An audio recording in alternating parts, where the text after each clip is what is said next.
Good afternoon and welcome to this event on the UK-Algeria energy transition and countdown to COP26. My name is Katie and I'm an associate here at DMA, and we're really pleased you've been able to join us digitally this afternoon.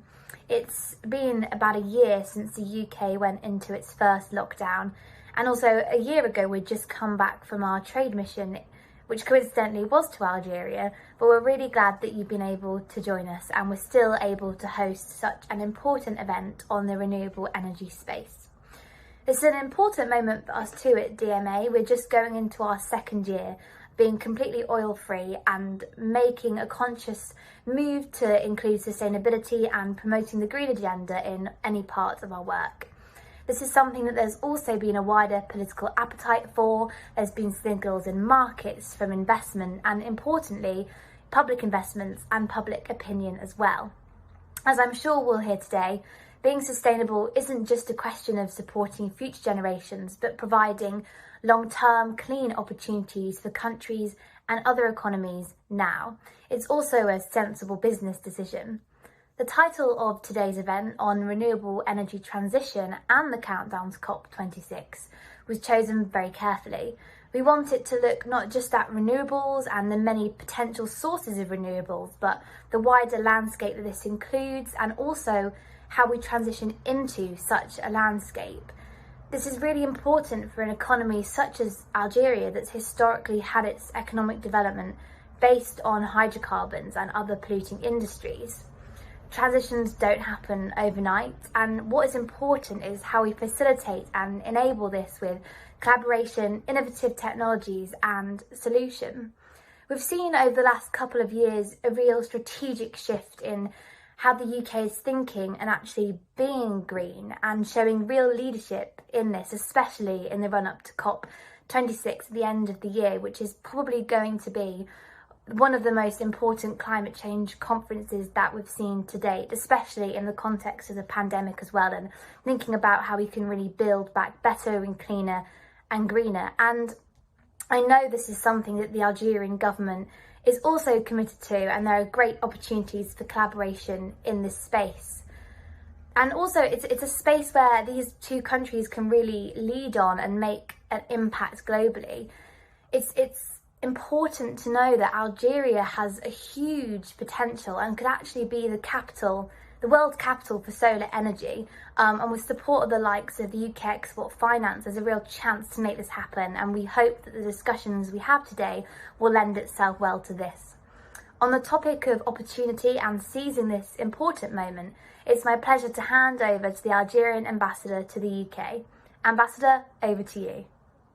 Good morning, ladies and gentlemen. First of all, I would like to thank DMA and particularly you, Mr. Adam Sandu, and your staff for organizing this webinar and for selecting this theme, which is important to Algeria and I believe also to the UK, as it is playing a major role in the awareness against global warming, in the development of clean and renewable energies, and as it is preparing to host the next climate change conference at the end of this year.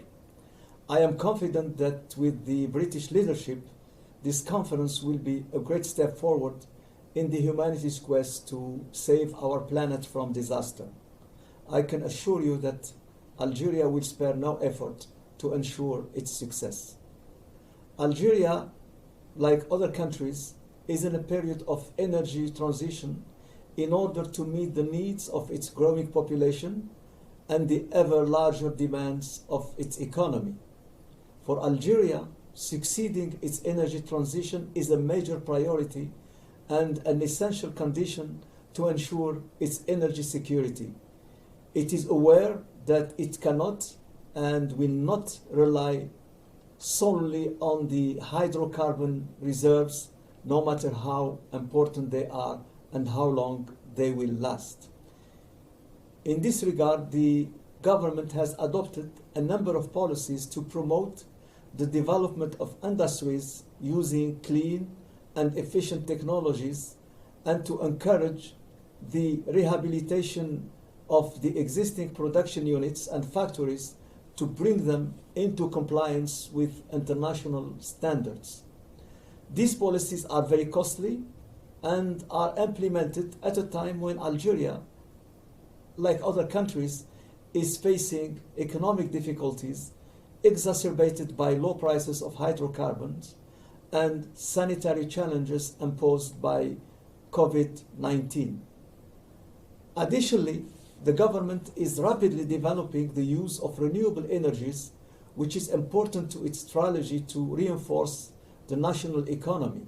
In this framework, it has created a ministry in charge of energy transition and renewable energies, headed by a respected and capable minister who used to be a university professor of a very high caliber. Algeria, with an annual sunshine of 3,000 hours, one of the most important durations in the world, has embarked on a large program to produce 15,000 megawatts, mainly of solar energy, by 2035. We believe that this objective can be met with the country's capacities and also with the assistance of countries such as UK, which has a great experience and expertise in renewable energies. I hope that British companies will seize the enormous opportunities in this field, as the two countries are linked by non-double taxation and as Algeria has adopted many economic reforms that have greatly improved the business climate in the country. These reforms reduced the bureaucracy, provided more guarantees and protection to investors, and these reforms make no distinction or difference between foreign and local investors.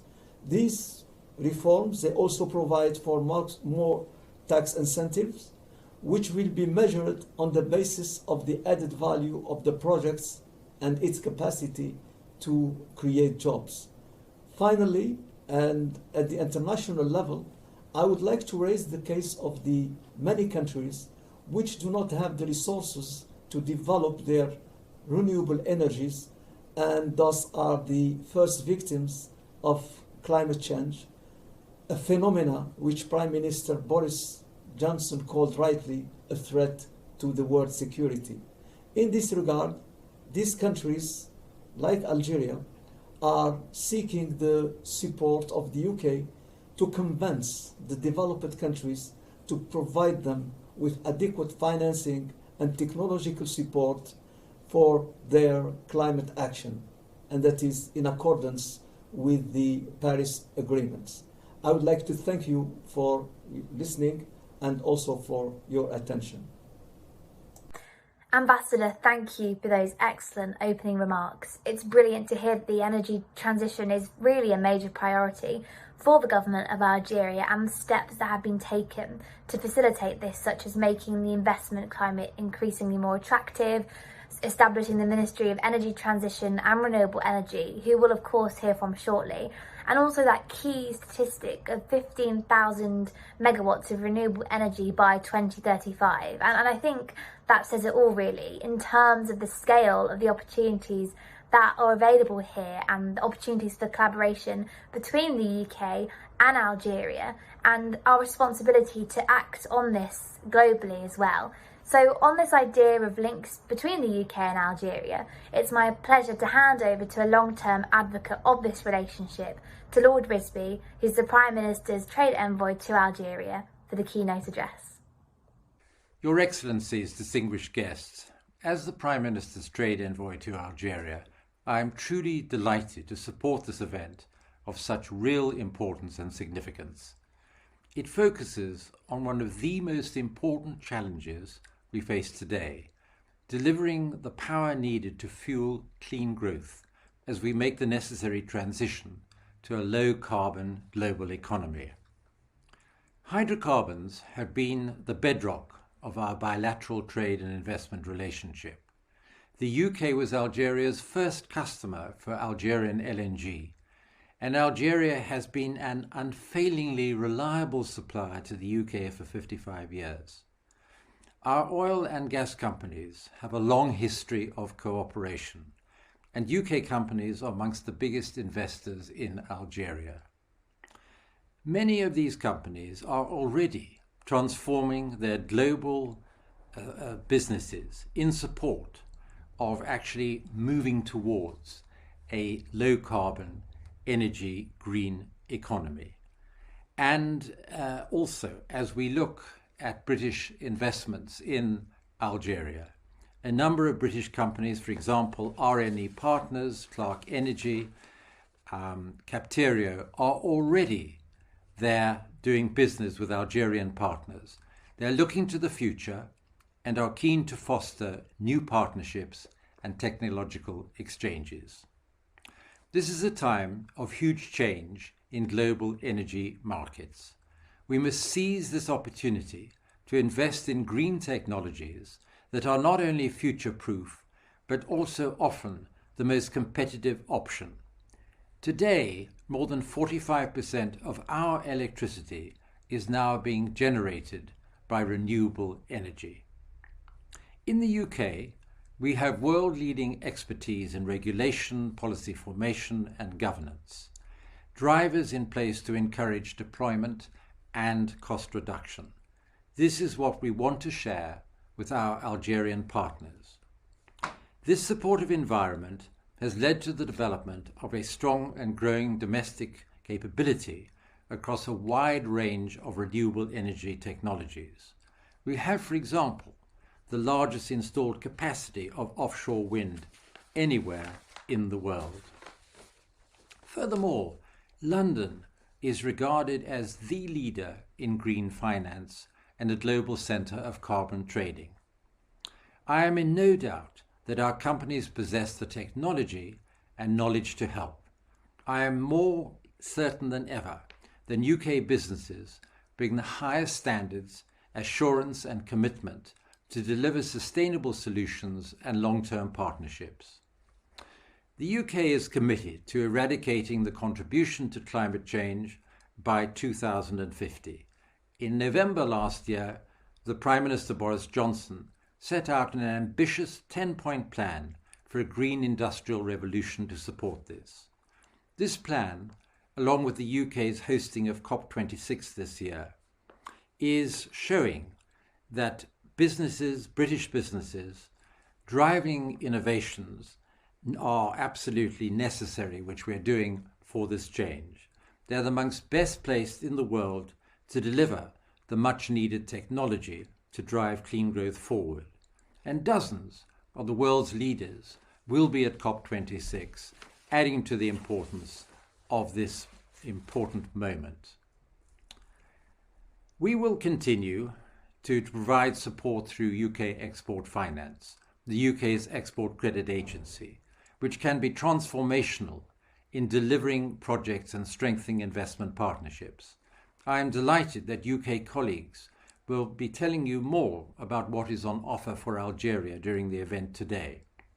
UKEF helps UK companies to win orders, to fulfill important contracts. And we are indeed in the top 3 in supporting sustainable deals, more than France and Germany put together. And very importantly, we are now able to provide direct local dedicated backing for overseas buyers if they are able to buy British renewable goods and services. In November at COP26 in Glasgow, we must agree still more ambitious action on climate change, and our Prime Minister will be pressing for international agreement on CO2 emissions by 2060, showing our real commitment and leadership. It is not just climate concerns that precipitate this. Renewable energy is now often cheaper and more reliable than carbon-intensive alternatives. All of this is well understood by the sophisticated and determined approach signalled by Algeria. Algeria and the UK have shared interests. We want to produce and consume energy more efficiently in a stable, safe and sustainable environment, deploying renewables, continuing to deepen and strengthen our partnership. So I greatly look forward to hearing the contributions about Algeria's transition and renewable energy plans for the future today. I'm much looking forward to a very successful and productive webinar. Thank you very much, Lord Risby, and we look forward to hearing from those British companies later today. As you brilliantly said, the UK is a leader in driving forward the green industrial revolution to build back better, support jobs and accelerate the path to net zero. And of course, the energy transition is a key part of this and was something that was mentioned in the 10-point plan.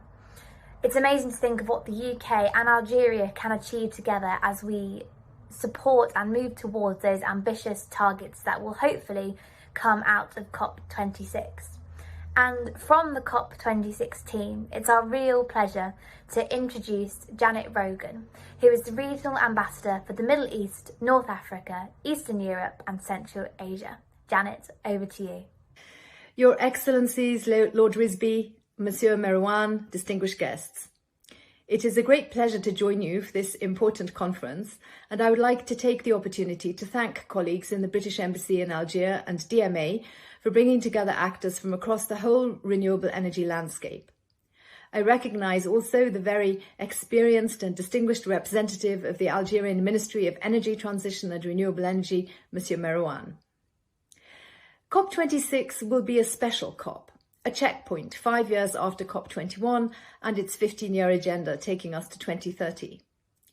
Let us remember that 2015 was also the year the Sustainable Development Agenda 2030 and its 17 SDGs was agreed. Tackling climate change is SDG 13, and SDG 13 is indivisibly linked to all the other 16 SDGs and the pledge to leave no one behind. And COP26 will take place against the background of the devastating global impact of COVID-19. The nexus between climate change and COVID-19 is one reason COP26 is so important. The technical data are showing that global greenhouse gas emissions are not falling fast enough, adaptation efforts are lagging behind, global finance targets were already falling behind before the impact of COVID-19 impacting not only climate action, but also sustainable socio-economic development. The UK's aim is that COP26 will unite the world on a path to a zero carbon economy as we build back better from COVID-19 with a greener, more resilient and inclusive global economy. To do this, we need an agreement at COP26 that accelerates action to reduce emissions, strengthens adaptation and resilience to impacts, scales up support and finance, protects and restores nature, and empowers inclusive action. That is why it is important that all countries do submit updated NDCs ahead of the 5-year point, as envisaged in Article 4.9 of the Paris Agreement. The UK's own ambitious new NDC, announced by Prime Minister Boris Johnson in December 2020, pledges to reduce the UK's greenhouse gas emissions by at least 68% by 2030 compared to 1990 levels. This is the fastest rate of emissions reduction announced by a major economy to date. Mr Johnson also published a 10-point long-term plan for a green industrial revolution in the UK, covering a broad agenda including clean energy, transport, nature and innovative technologies. This approach is an example of a whole economy approach for both the near and the long term. Complementing mitigation efforts, countries should also draw up and submit adaptation communications in line with Article 7 of the Paris Agreement. This demonstrates the balance between mitigation and adaptation needs and can help countries to share experience and technical assistance, including through the Adaptation Action Coalition announced at the recent Climate Adaptation Summit. Transition towards renewable energy solutions is a significant opportunity for public policy and private investment to come together. Since 2010, the cost of solar power generation has fallen by 85%, and the cost of wind power generation has fallen by 49%. This represents an opportunity for both public and private sectors. In Algeria, the proportion of land suitable for solar and wind power is well above the global average, giving Algeria the potential to become a regional leader in solar power generation. Adaptation of this kind, matched with efforts to implement existing mitigation commitments, such as rigorous action to reduce gas flaring, could have a significant impact on Algeria's carbon footprint. Global trade in low-carbon goods and services has been accelerating and is expected to grow from £150 billion in 2015 to up to £5 trillion in 2050. Transition to new zero is creating the greatest commercial opportunity of our age. Achieving net zero requires a whole economy transition. To deliver the Paris Agreement and achieve global net zero, the whole system needs to have transitioned by 2050 at the latest. Private sector participation is vital to achieve this level of ambition. More collaboration is needed between governments, state-owned enterprises, private sector and civil society to accelerate progress towards the Paris Agreement goals. The Climate Ambition Alliance and its Race to Zero campaign is the largest ever coalition of leaders committed to reaching net zero by 2050. It brings together 120 countries, 1,000 businesses, 36 investors, nearly 500 cities and regions, and more than 500 universities. Its members represent over 70% of global GDP and covers nearly a quarter of CO2 emissions. The Race to Zero campaign urges businesses, investors, cities and regions around the world to commit to reaching net zero by 2050 at the latest. I leave you with a strong invitation to all businesses, cities, regions and investors to consider joining the Race to Zero. Thank you, and I wish you a fruitful discussion today. Thank you, Janet. And wow, I mean, the fact that global trade in low carbon goods and services could be £5 trillion by 2050 says it all, really, and why it's so important that the UK and Algeria can be early movers in this shift, and why COP26 is such an important moment in bridging together economies and linking SDGs and having a platform for governments and business to be able to discuss this and the path to having a resilient and low carbon inclusive economy. Thank you also for your invitation to be part of the Race to Net Zero, and I really hope that the audience will think about how their skills and businesses and policies can be part of this agenda as we move forward. And this actually provides a really great transition into our next keynote speaker, who is Shaban Marouin, who is a chef de cabinet from the Ministry of Energy Transition and Renewable Energy from the government Algeria, to tell us more about the strategic objectives and long-term plan. Thank you. Mr. Prime Minister Trade, Envoy to Algeria, my Lord Wisby, honorable guests, ladies and gentlemen, I thank you for your kind invitation to this exceptional event and for giving me an excellent forum, especially in a context marked by the COVID-19 pandemic, to raise my country's voice on issues as important as those related to energy transition and climate neutrality. It is very pleasing to me to discuss with you the role of the energy transition in the next decade. First of all, to overcome the economic consequences of COVID-19 and for what it offers as opportunities for changes towards a more eco-responsible and circular future. In this regard, I would like to take this opportunity to share with you our country's vision for energy transition in the short and long term, which is based on a triptych: a new energy model, a major development of renewable energies, and the promotion of energy sobriety and efficiency. Given the rapid and structural changes in the world energy scene, Algeria must take up major challenges for the next decade, mainly diversifying energy sources in order to gradually free itself from its dependence on hydrocarbons and guarantee its energy security for the future generations. In this regard, Algeria has resolutely turned towards the development of an energy strategy allowing it to be a dynamic energy player.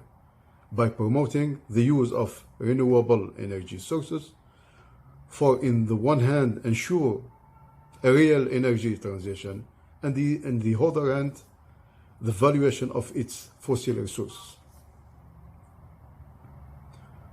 Our strategy consists, first of all, of 1. Quickly change the energy model based primarily on hydrocarbons and move resolutely towards a model promoting an optimal energy mix, which will take into account global trends in sustainable development, but also the specificity and constraint of Algeria. 2. Engage in a large-scale development plan for the production of electricity from renewable sources. The first plan consists of the achievement of 15,000 megawatt, mainly solar and wind power, by 2035, taking into account the large existing potential and the absorption capacities of the national electricity transmission and distribution grid. The promotion of and development of renewable energies and cogeneration for self-consumption in various sectors: agriculture, industry, tertiary, and residential. But also the identification and development of other forms of energy available: biomass, geothermal energy, wood, and others, and the production of green hydrogen as an energy vector of the future, by taking advantage of the future electricity capacities from renewable energies and Algeria's existing gas infrastructure. 3. The other important lever of the energy transition is energy sobriety and efficiency. The corresponding plan is initially focused on projects having significant impact on energy demand. These are mainly the sector of transport, by converting millions of vehicles to LPG fuel, and the gradual development of electric mobility. Buildings, through the introduction of regulatory energy efficiency measures in the design and renovation of buildings, improving the energy performance of residential lighting, public lighting, and household appliances, promoting heater, solar, water, and also in industry by supporting and encouraging manufacturers to improve the energy efficiency of industrial units and increase the number of energy audits. In conclusion, Algeria wishes to develop an exceptional partnership with United Kingdom, which would affect the various axes of its energy transition strategy. Thank you for your attention. Thank you. Thank you so much, and what a brilliant ending to our keynote session to be able to hear from the new ministry about their vision and what the new energy model is going to look like, and how the many different sources of renewables can be part of this diversification that is so important to Algeria, and also the role that the UK can play in supporting greater energy efficiency and making Algeria a real dynamic player in the energy industry. It's now my pleasure to hand over to Jeremy Oppenheim, who's the founder and senior partner of Systemic, which is a system change company that partners with business, finance, policymakers and civil society to make economic systems truly sustainable. He's the lead author of Better Growth, Better Climate report of the New Climate Economy Project, and previously spent over 20 years at McKinsey developing and leading its sustainability and resource productivity practice. We're really looking forward to your take on the global energy transition. Jeremy, over to you. Thank you for that extremely kind introduction, and thank you especially to the organisers, Lord Risby, the Minister of Energy Transition, and to the stellar lineup of distinguished guests for taking the time to listen to me today. The conference aligns very well with our work. Our work at Systemic is on supporting transitions in the energy system and in nurturing real-world market-based solutions. And our work with the Energy Transitions Commission is focused specifically on building a multi-sectoral approach to the transition.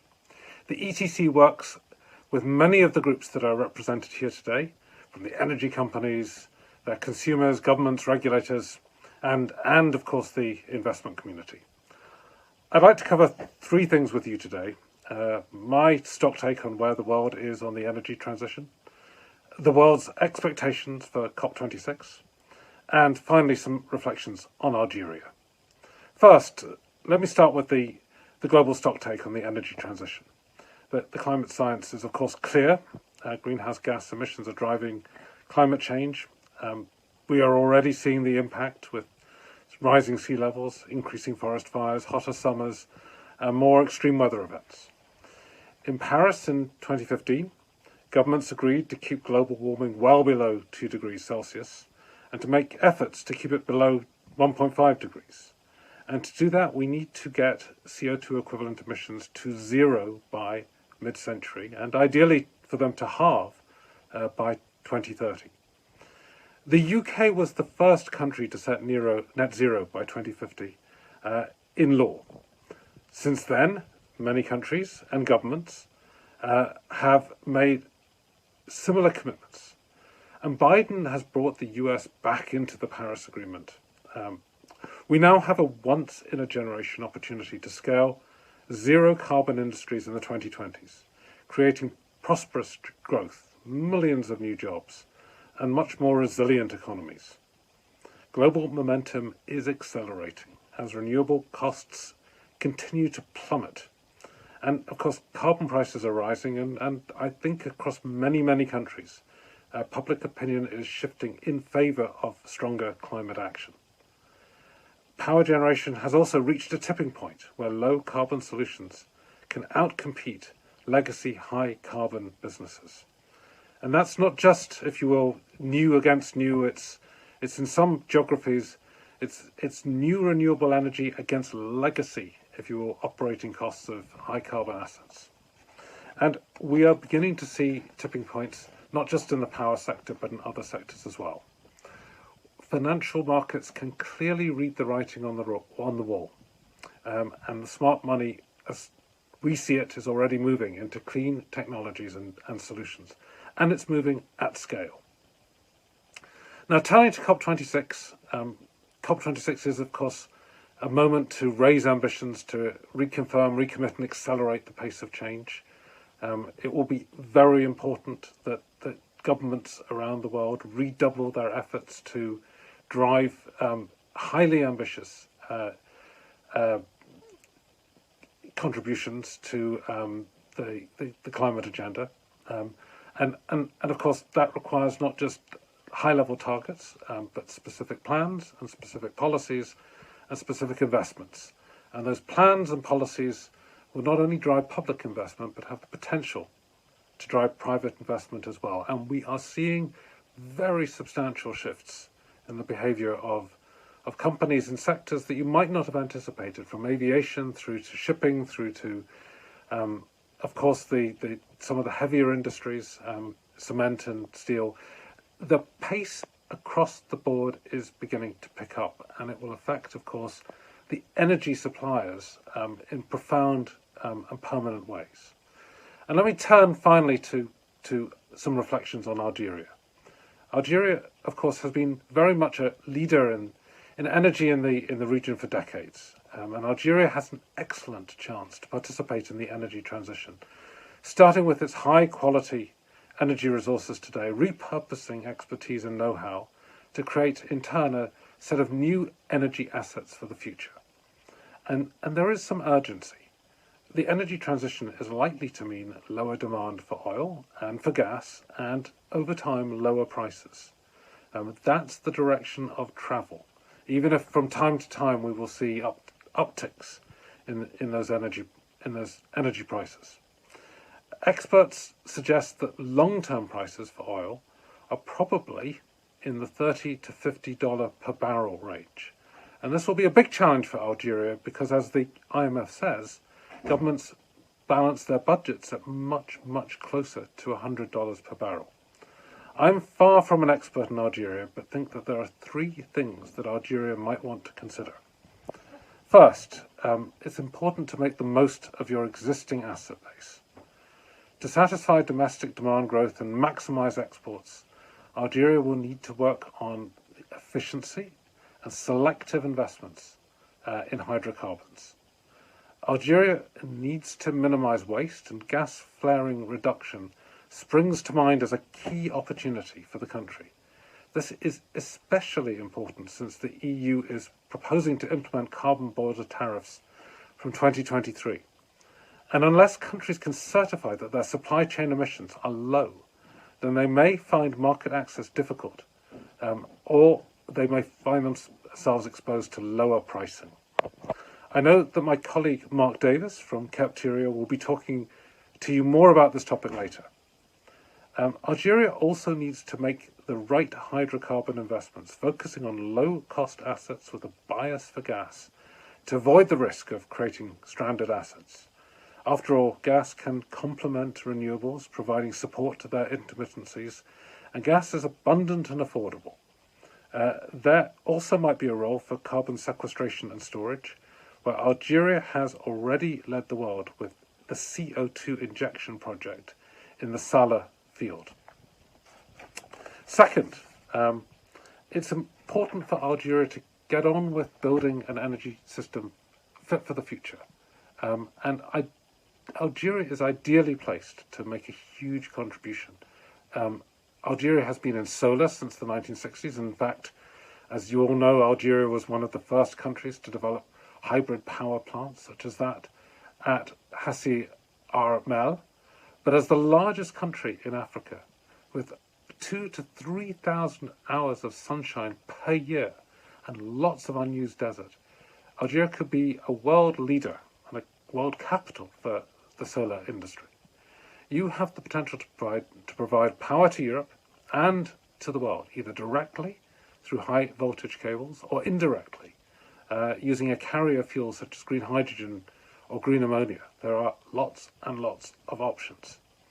And finally, the time for action, of course, is now. This conference is timely. We need this honest dialogue and a realistic debate with the public, with government officials, company staff and the people about the new path. The key is to get going on this new path and to do so now. There is a limited window of opportunity for fossil fuels in a market that will soon be peaking and will then decline. Capital investment is moving quickly into new sectors, the clean energy sectors, and Algeria has every opportunity to participate as one of the early movers. There is literally all to play for, and we are at Systemic rooting for your success. Thank you for your time. Thank you, Jeremy, and we couldn't agree more that this is an excellent opportunity for Algeria and the UK to participate in this new future as we move towards COP26 and actually importantly move beyond COP26. I'm sure your suggestions about investing in low-cost, low-carbon assets have been well received, and also how gas can be used to complement renewables, which is what the transition is all about, really. And on the topic of what the transition is about and what this means for Algeria and how, as you say, we can get going on this path now, it's my pleasure to hand over to Adil Kurt-Eli, who is the founder and CEO of Aldersmead and was previously Head of Emerging Markets at HSBC, for our first session. Adil. Thank you, Katie. My name is Adil Kurt-Eli, and I'm pleased to be hosting this first session on the transition to renewable energy in Algeria on the road to COP26. I'm joined in this session by an esteemed panel of guests. Huidad Hamro is the project manager for the CEO of Sonelgas. Jalal Boucheneb is the head of technical feasibility in the New Resources Central Division at Sonatrach. Hayoun Slimane is the chairman and CEO of CEEG Sonelgas. Dr. Mark Davis, the chief executive officer of Capteria, and Carla Senatore, who is a senior business origination officer at UK Export Finance. Given the nature of this topic, it helps us to frame the Algerian renewable space. Madame Hamrour, si je pouvais commencer par vous pour nous donner un aperçu du rôle de Sonelgaz dans ce domaine. Merci. Honorable assistance, bonjour. Je voudrais remercier l'ensemble des organisateurs ainsi que les participants à cette visioconférence relative aux énergies renouvelables et à la transition énergétique. Pour commencer, je voudrais citer les signaux forts qui montrent que la transition énergétique mondiale est en marche. Nous avons le développement soutenu des ENR enregistrés ces dernières années, l'intérêt manifeste porté sur la maîtrise de l'énergie et l'efficacité énergétique, et la détermination pour endiguer ou contenir la problématique des industries émettrices de carbone. Notre pays, à l'instar des pays dont les ressources naturelles non renouvelables constituent l'essence principale de son développement, est appelé à travers les entreprises nationales, notamment la Sonelgaz, à s'inscrire dans cette dynamique, de trouver une réponse opérante et une approche de mise en œuvre effective de la transition énergétique. Ceci avec l'intime conviction que cet important chantier ne peut se concrétiser qu'à travers une nouvelle synergie entre l'ensemble des opérateurs économiques, que ce soit nationaux ou privés concernés. C'est dans ce contexte que la Sonelgaz s'est engagée sur la voie de la transition énergétique à travers le lancement de plusieurs projets pour le développement des ENR. À ce titre, permettez-moi, car il est important, de rappeler les projets et les infrastructures énergétiques de sources renouvelables réalisés ou en cours de réalisation par notre société. Nous avons déjà réalisé 23 centrales photovoltaïques d'une puissance totale de 350 MW crête. Nous avons également, dans une phase initiale, réalisé une ferme éolienne de 10 MW et des petites centrales d'énergie renouvelable fonctionnant grâce à différentes technologies qui nous permettront d'évaluer celles qui répondront le mieux aux contraintes climatiques et autres spécificités de la région. Ce potentiel jumelé à notre longue expérience dans la maîtrise d'œuvre et d'ouvrage en matière des infrastructures énergétiques a permis à Sonelgaz de monter en compétence dans la maîtrise parfaite de la réalisation des projets énergétiques, notamment ceux des énergies renouvelables, et ce depuis la phase des études préliminaires, l'élaboration des packages contractuels, que ce soit en mode EPC ou bien en mode IPP, jusqu'à la réalisation des projets. C'est toute cette expérience acquise à travers la réalisation de nos infrastructures qui est à mettre aujourd'hui au service du développement du programme ENR. Aussi, Sonelgaz, dans sa stratégie, cherche à consolider sa position d'acteur majeur de la transition énergétique consacrée comme priorité du plan gouvernemental. En effet, de par sa mission, notre entreprise constitue un levier de développement économique majeur qui, à travers sa politique industrielle, mise sur l'investissement dans de nouveaux créneaux qui génèrent une forte valeur ajoutée via le développement d'une industrie nationale chargée d'assurer la fourniture d'une partie des équipements destinés au secteur de l'énergie électrique en général. Au-delà de sa stratégie de développement industriel, Sonelgaz, soucieuse de contribuer à la préservation de l'environnement par la diminution de l'impact de l'émission des gaz à effet de serre de ces centrales fonctionnant au combustible fossile, à inscrire parmi ses axes stratégiques le développement des ENR. C'est dans ce contexte que le groupe Sonelgaz a aussi lancé un programme d'hybridation des centrales turbines à gaz et centrales diesel existantes au niveau du Grand Sud algérien. Ces investissements que je viens de citer, Sonelgaz les a réalisés sur fonds propres.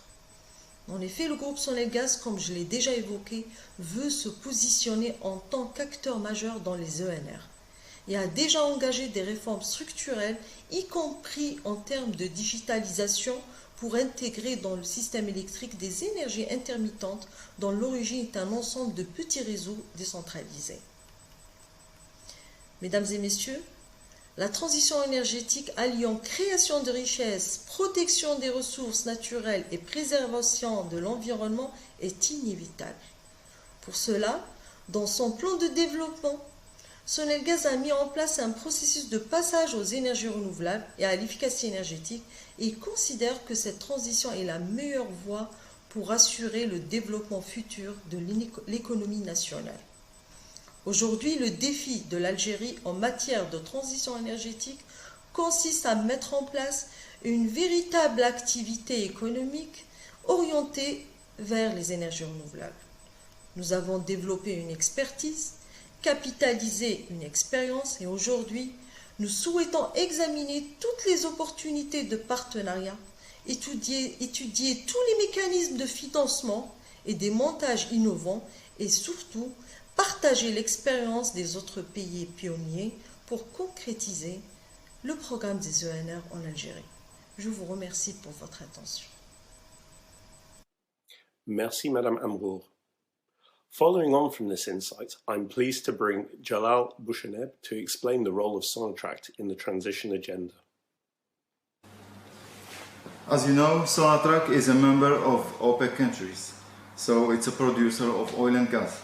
And to speak about its commitment to the energy transition, we have to go back to the trend of oil and gas companies that need to diversify their project portfolio to transition to renewable energy, to enable a low carbon future and help mitigate the worst climate change impacts.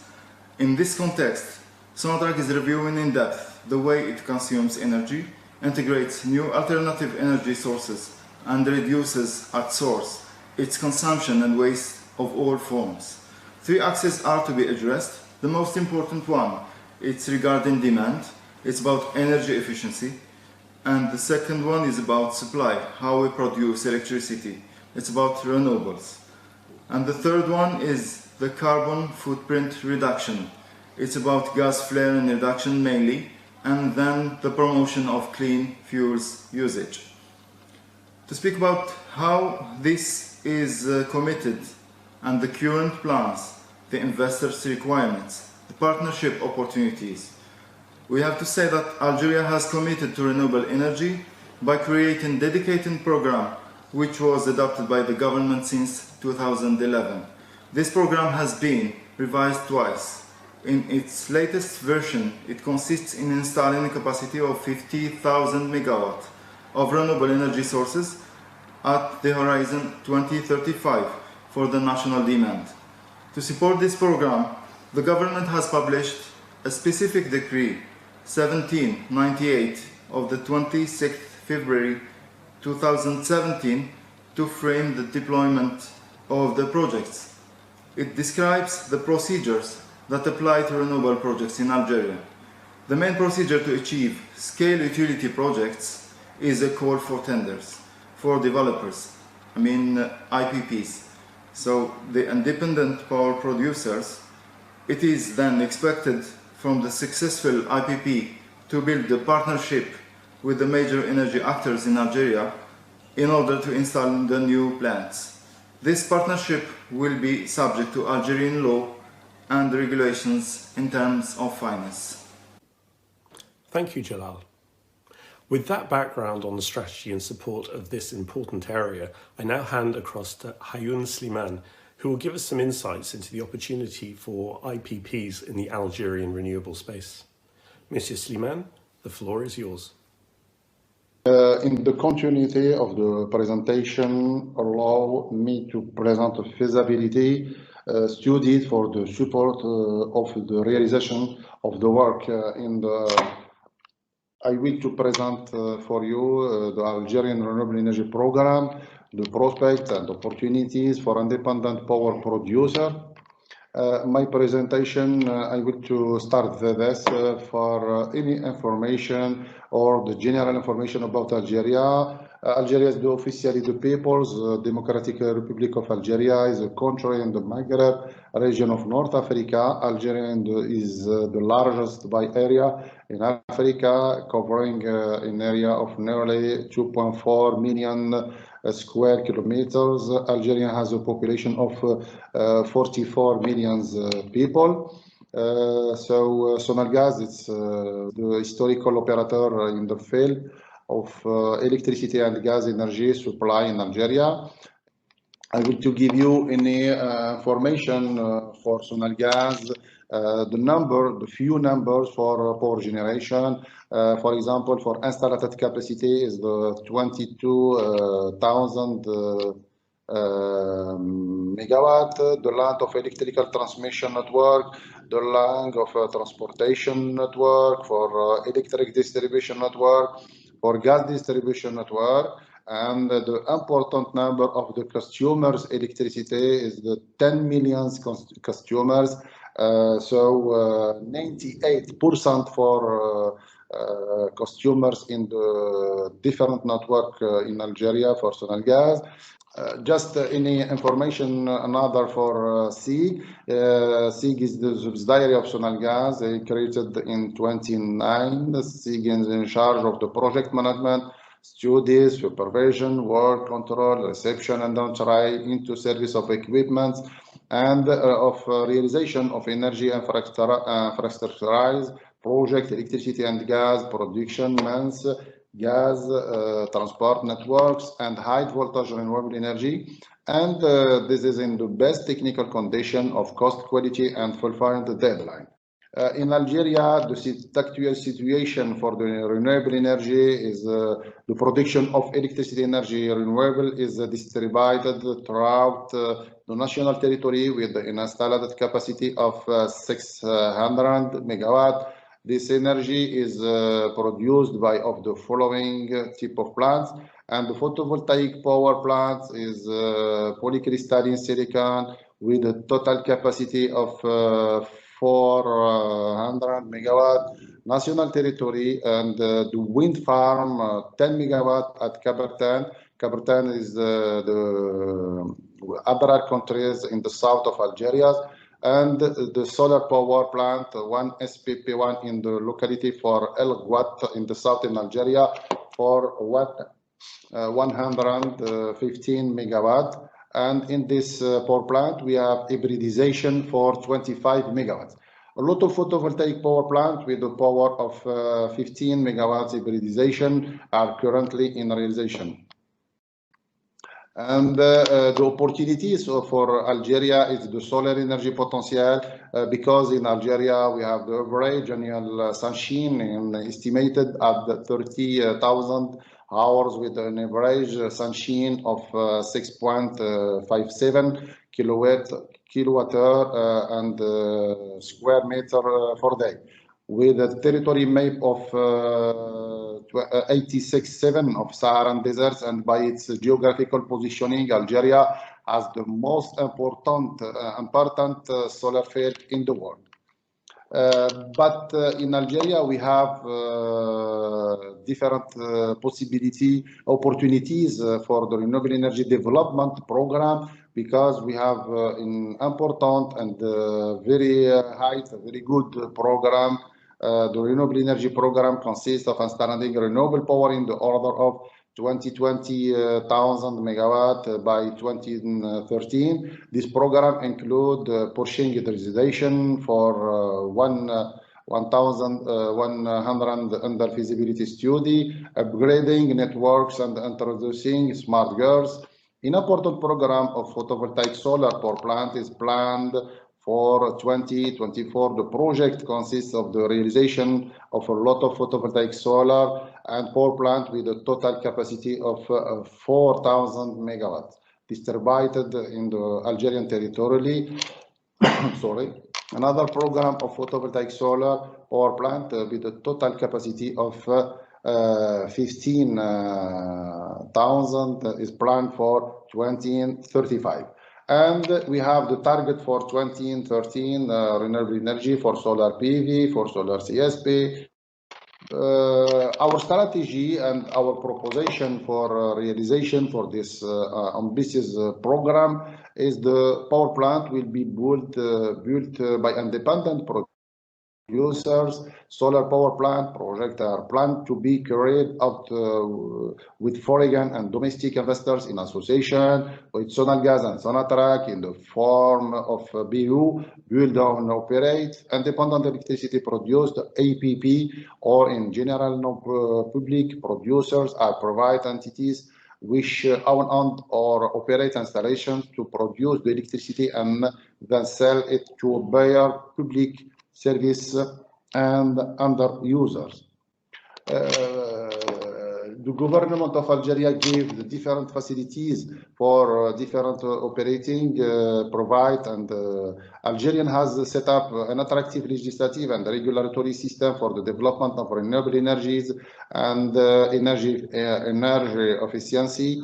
The law of electricity and distribution of gas by pipeline, the priority access to renewable energy, the thirdly facilities in the incentive framework for renewable energy, for regulation, for bidding process, auction. The fourthly is the promotion of local manufacturing of renewable energy equipment throughout industrial development and the progressive national integration. And the last facilities is the creation of the Commission for Renewable Energies and Energy Efficiency, with is responsible for developing as a national strategy for the development of the sectors and its implementation.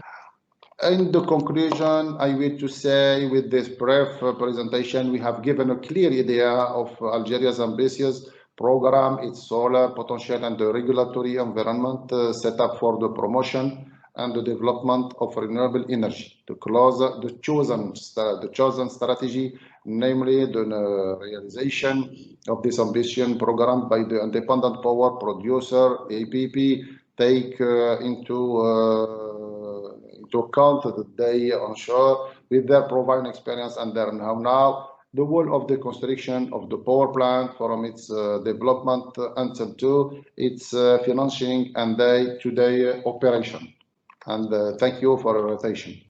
Thank you, Hayoun, for this summary of the opportunity. I'm pleased to bring in Dr. Mark Davis, CEO of Capterio, to showcase some of the independent companies that can also help with the transition agenda. Thank you for that extremely kind introduction, and it was great to hear from each of the distinguished speakers too. It feels like there's a real sense of momentum. Algeria is of course strategically placed to lead the energy transition. Algeria is already a leader in energy with very strong capabilities, but exports today are dominated by hydrocarbons and gas flaring is high. Yet the opportunity is to become a diversified economy with clean energy for Algeria and clean exports, and of course with no gas flaring. And by reducing gas flaring, Algeria can decarbonise the energy sector and create real value.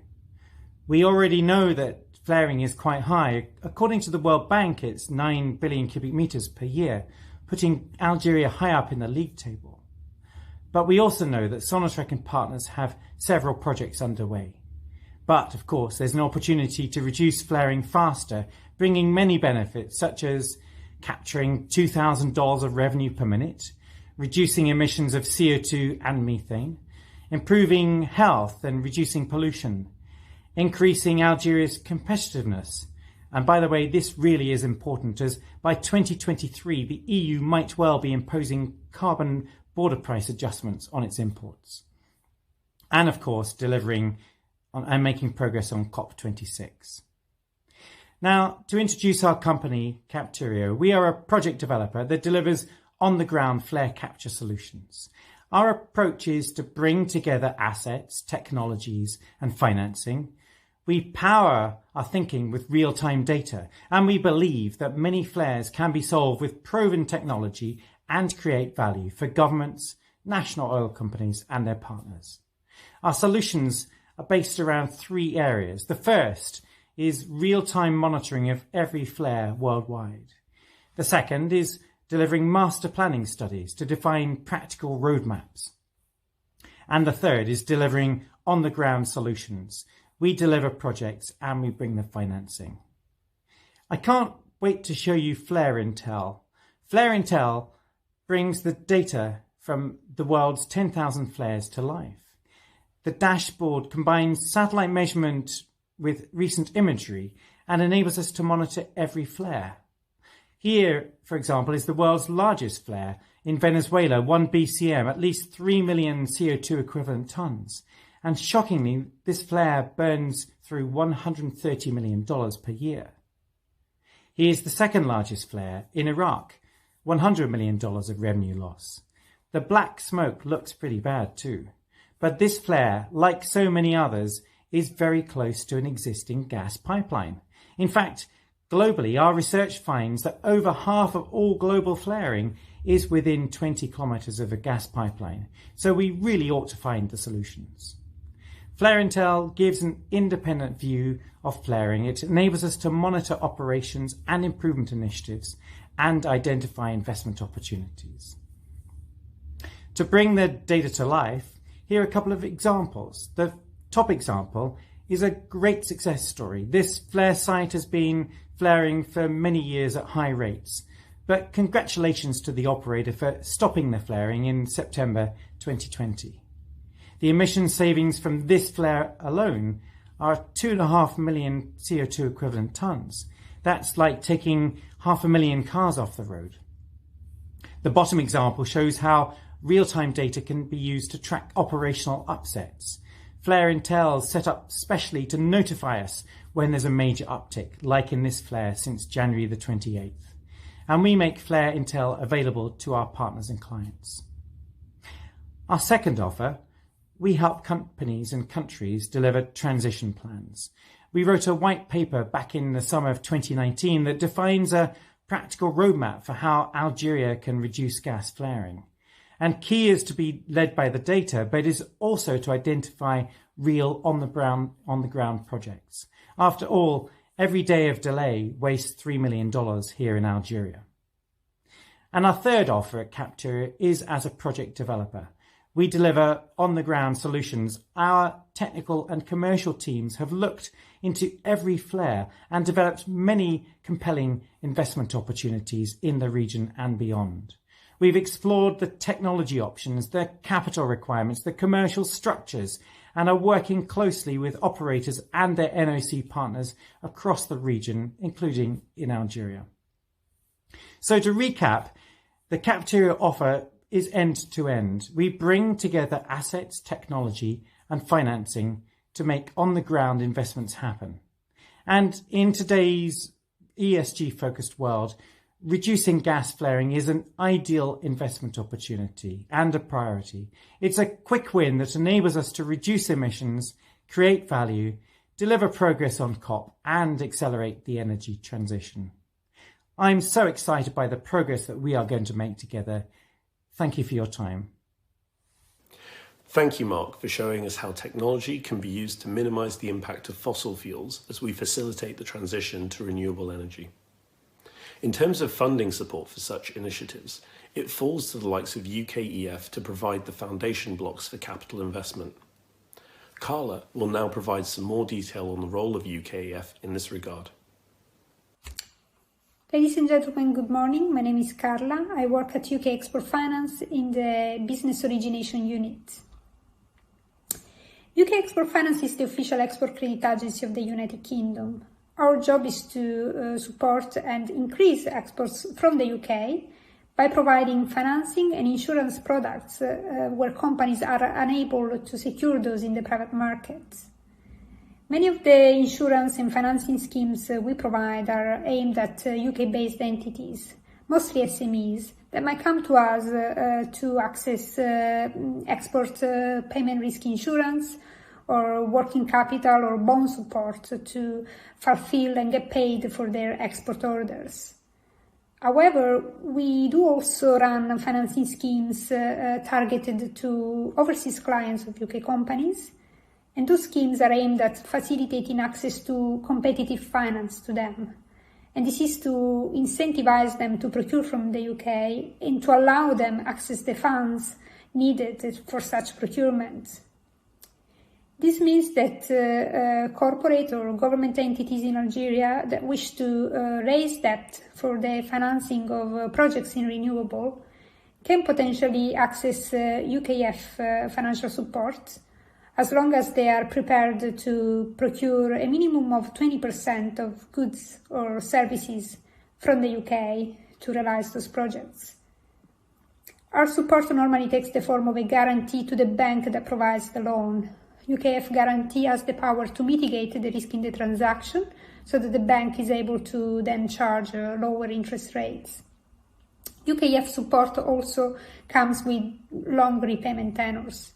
Normally, our tenors can go up to 10 years, but for renewable energy in particular, we are able to offer tenors of up to 18 years instead. Renewable is indeed a sector we are particularly keen to support, and for which the Treasury even granted us an extra £2 billion in direct lending capacity. UKF direct lending tool is particularly popular among overseas buyers and sponsors, not only because the interest rates charged on the loan are extremely low, but also because they are fixed for the entire duration of the loan itself, instead of being floating rates. In line with the UK government's commitment to tackle climate change, UKF is now ready to work with countries all around the world to help them unlock their renewable energy potential and support a transition away from fossil fuels and towards low carbon solutions. Last year, we provided £230 million in export credit support for a major offshore wind plant in Taiwan. We also provided over £40 million of financing for the construction of two of the largest solar plants in Spain. And building on the success achieved in these and other markets as well, UKF is now keen to pursue renewable opportunities in Algeria as well.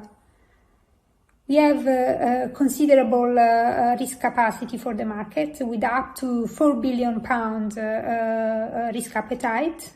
In addition to that, UK companies are pretty strong and have good capabilities in areas such as green tech or green finance, as well as engineering, design and services.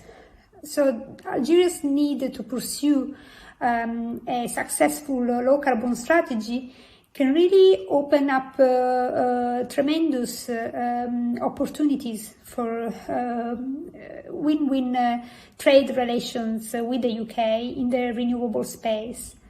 And we think that UKF product suite can really help develop those relations. Thank you, Carla.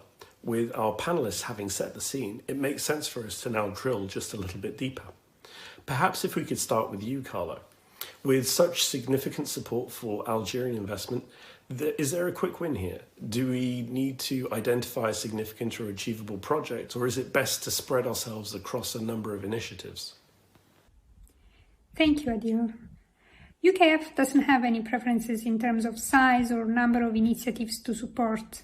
Our support is available on a first-come, first-served basis, which means we are open to receive applications for funding of bankable projects of any size, as long as those projects meet our requirements in terms of UK content, and we can receive applications for up until when the total risk allocation of £4 billion available for Algeria gets fully used up.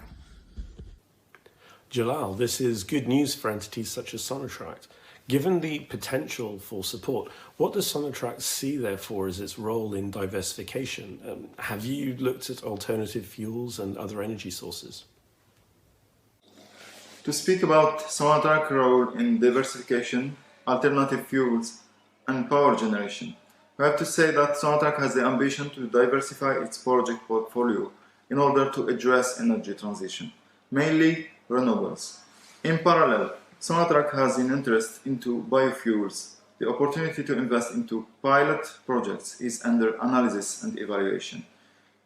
The production of biofuels provided from non-fossil organic materials using the conversion of existing refineries could help saving the resources in place in the context of sustainable development.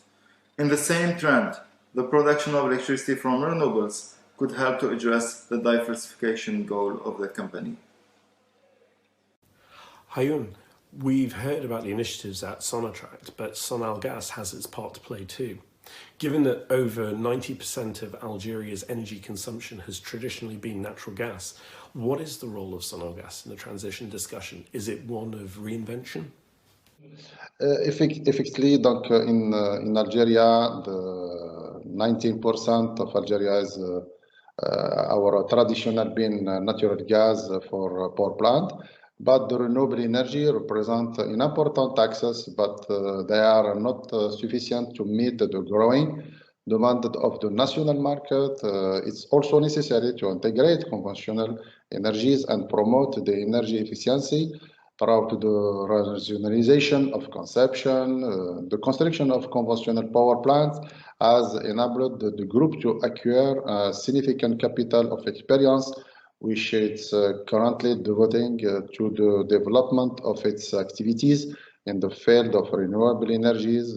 Sonagas, with this energy mix, aims to significantly transform energy production, distribution, and consumption system to reduce their environmental impact and promote a more sustainable energy model. Coming back to you, Jalal, when we talk about energy transition, we often focus on the end game of low or no carbon emissions. However, in reality, there is a period during which energy companies need to continue delivering carbon-based energy solutions until the rollout of the replacement energy source is achieved. With initiatives such as AFRI6 in focus, for instance, what actions are Sonatrach taking to deal with this challenging dual mandate? Thank you for the question. So the actions that are Sonatrach taking to deal with the energy transition, we have to speak about the international framework. We have to say that green is the new black. So most of the oil and gas companies' interest is increasing towards renewables and in green economy, as well as Sonatrach has the ambition to embrace energy transition by investing in renewables and implementing energy efficiency measures. In the medium term, Sonatrach have the ambition to invest in a capacity up to 1.3 gigawatts of solar PV, which allows to cover 80% of Sonatrach energy needs for oil and gas production plants by 2030. Although oil and gas continue to constitute the core business of the company, renewables will play a central role in the future business in order to mainly develop electricity generation capacities from renewable energies and saving natural gas volumes issued from these projects. Regarding energy efficiency, some examples could be given about the realized projects. The ambition to implement at large scale the energy management system, we are speaking about ISO 50001, for industrial units has already got this certification. On the other hand, we can give the example of the APC, the Advanced Process Control System, that was implemented at the LPG complex GP1Z, that allows to reduce the gas self-consumption of in this industrial site. Also, many energy audits has been achieved through the signature of a memorandum of understanding between Sonatrach and APRI. APRI is the National Agency of Energy Efficiency of Algeria. In addition to that, Sonatrach have joined the operation of zero routine flaring by 2030. This program aims to end by 2030 the systematic gas flaring. To be mentioned that Sonatrach has started gas flaring reduction since 1973. In light of this, can these be budgeted in parallel, or is there a need to make some difficult decisions on priorities? So regarding budget and priorities of the projects, annually all Sonatrach projects are ranked according to maturity and economy, then included into a plan for investment for the next 5 years. Since Sonatrach has created a specific direction in charge of implementing renewables, this direction has its dedicated budget, as this new business is of a great importance and it's dealt in parallel to classic oil and gas projects portfolio. And so, Jalal, where does this leave us in terms of funding for the transition? Where does it come from? Is it internal resources such as cash flow, or is this a leverage play using externalized funding? So we have to say that Sonatrach is willing to deploy all means to succeed in implementing its projects, including the funding by investing through internal resources. Although all possible extra funding by leveraging project finance could be analyzed according to the potential projects in the future. So coming back to Carla, if we hear about the need to prioritise and support such initiatives, how quickly can UKEF support be deployed for the right projects? In terms of estimated timeline for receiving a UKEF-backed loan or UKEF direct funding, this may vary a lot depending on a number of factors, such as the complexity of the structure of the deal, with project finance deals normally requiring longer due diligence process. It may also vary according to the accuracy and speed at which UKEF is provided with the relevant project documentation throughout the different phases of the deal underwriting process. I would say that normally it might take 3 to 6 months roughly for a project, for a transaction to conclude in more straightforward situations. But it's not unusual to see complex and larger deals take over 1 year to reach financial closure due to the enhanced level of credit risk assessment and due diligence needed in those situations. So staying with you, Carla, are you able to maybe share some examples of projects that are under consideration to help guide our viewers today? Thank you, Adil. We are proactively developing our support for low carbon sectors, and we have a growing pipeline of clean growth projects under consideration, spanning from solar and wind farms construction to sustainable farming and clean water infrastructure. We can't share details of deals still under assessment, but we can for sure mention a couple of deals we recently closed in the clean growth space. So, for example, last month we announced £200 million support for the Greater Changhua 1 project in Taiwan. Changhua 1 is a 605 megawatt offshore wind plant which will provide energy to over 650,000 households across the region.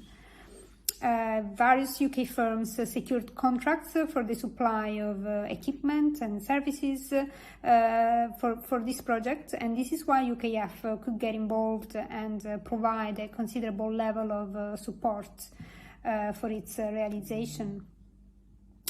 In Zambia, we're financing the design, construction, equipping and operation of 108 rural clinics and 3 hospitals across the region, which will all be powered by solar technology. The UK firm which is carrying out the construction is NMS Infrastructure Limited, and in order to support this project we are providing the government with a loan with a direct loan worth £244 million. Again, in Africa, we're also providing the Ghanaian government with a direct loan of £27 million to finance the delivery of a water project by UK firm Aqua Africa. Aqua Africa is providing a solar technology to sterilize water and make it potable for households across the country. So those are just a few examples of transactions recently supported in the green growth space, and we would certainly love to identify and support similar projects in Algeria as well. Hayun, not everything is simple when we pivot a sector. What do you see as the risks to failure for transition in a market such as Algeria? Effectively, donc, we are in all transition, we are the risk, but the risks identified by the experience of Algeria in the past years, as Samad upon the resistance for the change of the human being in general, and the lack of monitoring and evaluation of all stages. The transition to a new energy model will be ensured in the implementation for a well-studied renewable energy and the development program with supporting a set of measures to ensure in its success. Carla, sticking with the challenges, what are the hurdles that you see to successful deployment? Are there limits in the way that UKEF can support funding from the private sector in either bank or bond format? Thank you, Adil. UKEF mandate is exactly to fill the gaps in the provision of finance and insurance from the private sector. So we're here to help UK companies and their clients overseas to overcome what's probably the main hurdle in the realization of projects, which is access to competitive finance. And we can support all sorts of structures. We can do project finance, we can do PPPs, we can also do Islamic finance and debt capital markets financing. However, it is important to stress that we can only support bankable projects, meaning projects that have a reasonable risk structure and that see banks or other financial institutions willing and comfortable with taking at least some level of risk. We will also expect projects to have sufficient UK content, of course, and we will expect projects to be developed and led by companies that have relevant experience in the sector. So those are really the key areas that can determine the success or the failure of a UKEF application and project implementation. So, Jalal, as Carla mentioned, we need to see bankability in projects to ensure funding support. Given this is a factor, how is Sonatrach planning to bring renewable energy into existing oil and gas production and infrastructure? What are the latest trends, for example, in carbon reduction projects within Algeria? Thank you. So, Sonatrach is planning to bring renewables to oil and gas production.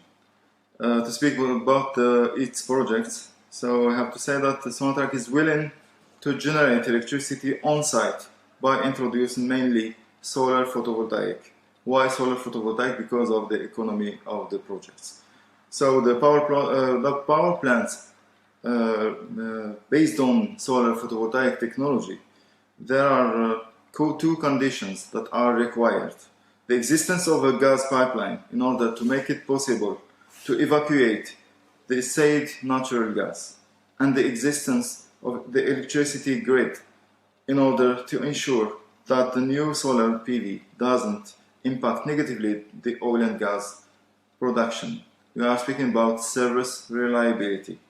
Also, economy is the main driver of the projects to be implemented. To speak about some projects, examples that has already been implemented, we have to speak that Sonatrach has already a PV plant located in BRM, Wergla, and a solar turbine plant called SPP1 located in Hassermel.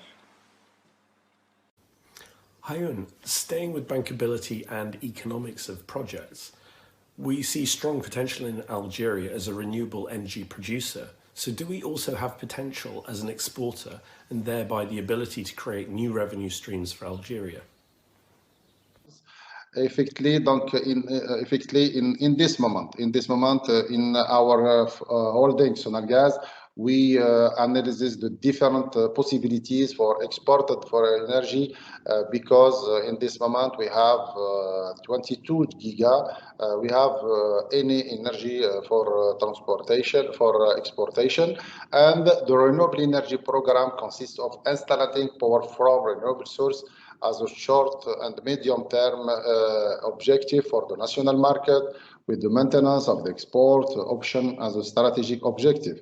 The future energy mix and the interconnection of the electricity network of the Maghreb countries, in the first place for the Maghreb Electricity Committee, COMEDEC, and another committees, and to other countries and continents will allow the export and exchange of electric energy between these countries.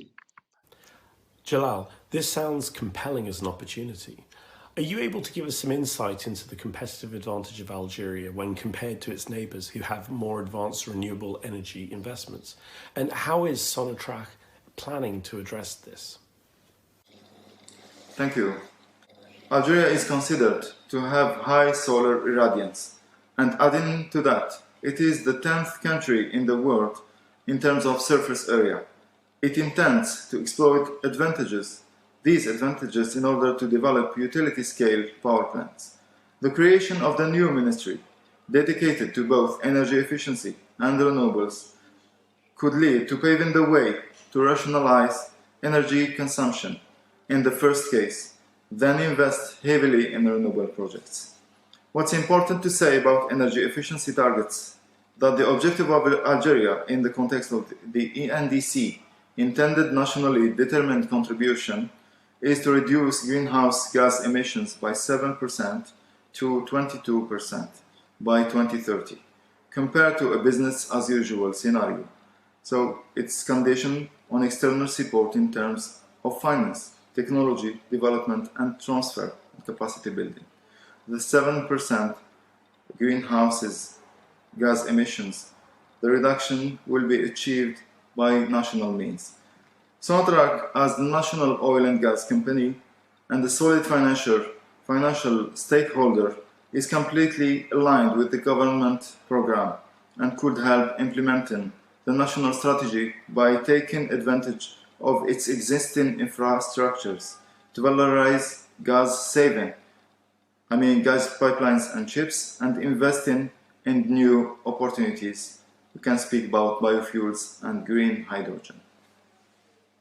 Well, this brings us to the end of our session on what is a key investment opportunity for Algeria, and also vitally important to the global climate change agenda. I would like to thank my panellists for their participation and their fascinating insights. Thank you for joining us, and it now gives me great pleasure to hand back to Katie McCoshen of DMA, who is your host for the next panel.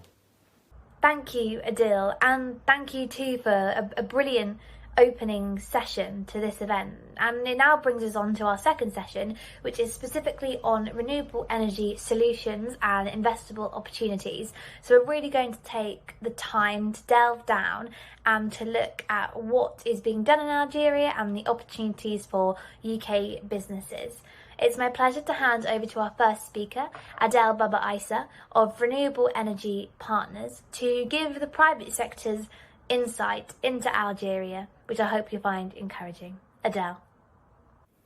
My Lord, Minister, Your Excellencies, ladies and gentlemen, good afternoon.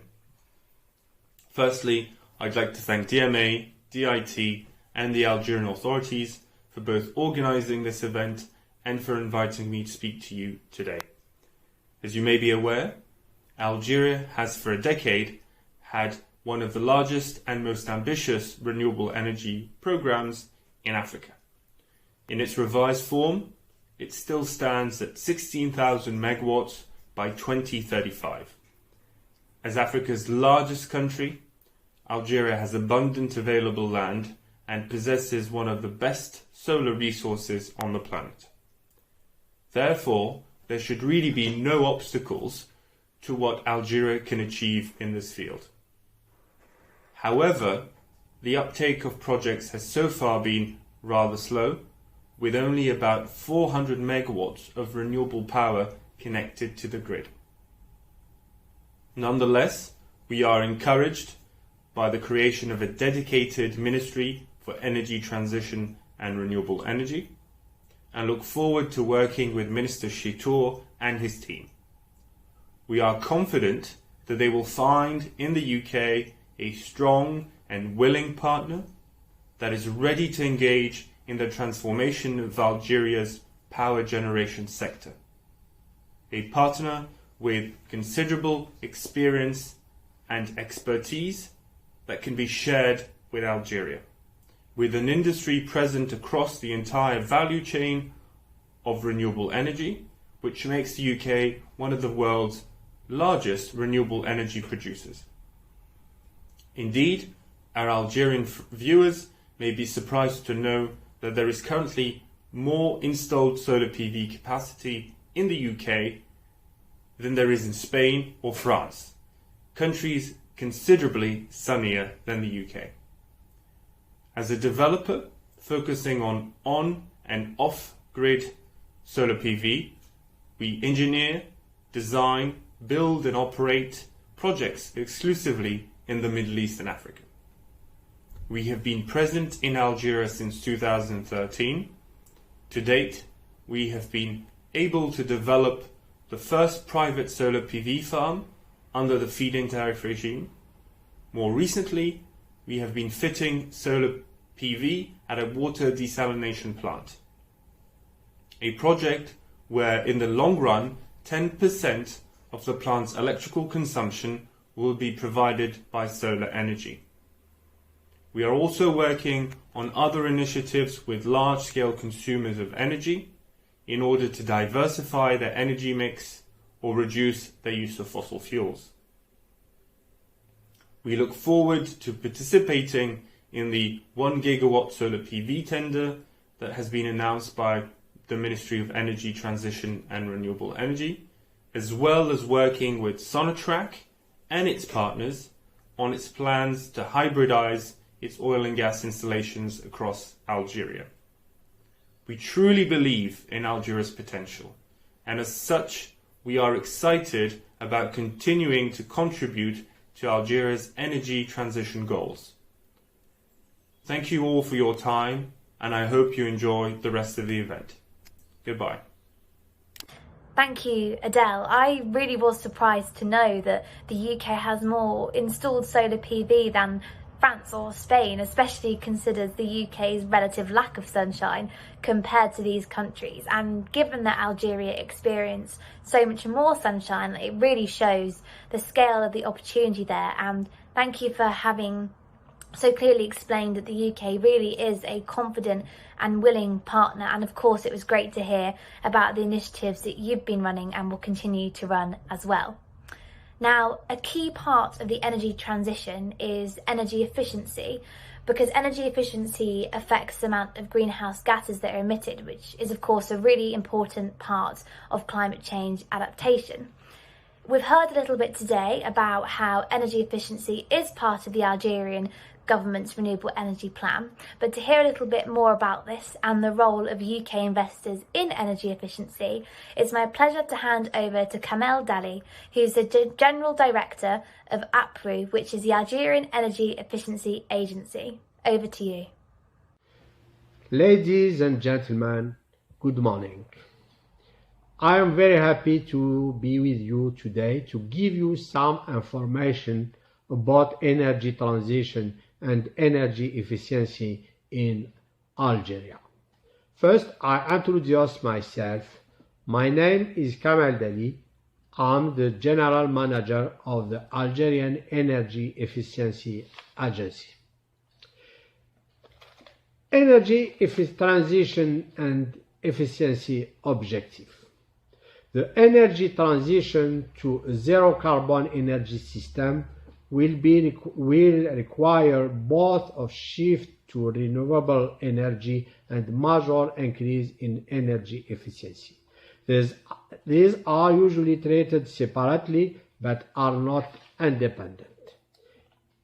Energy efficiency is the constant of any transition to a cleaner, more secure and more sustainable energy future.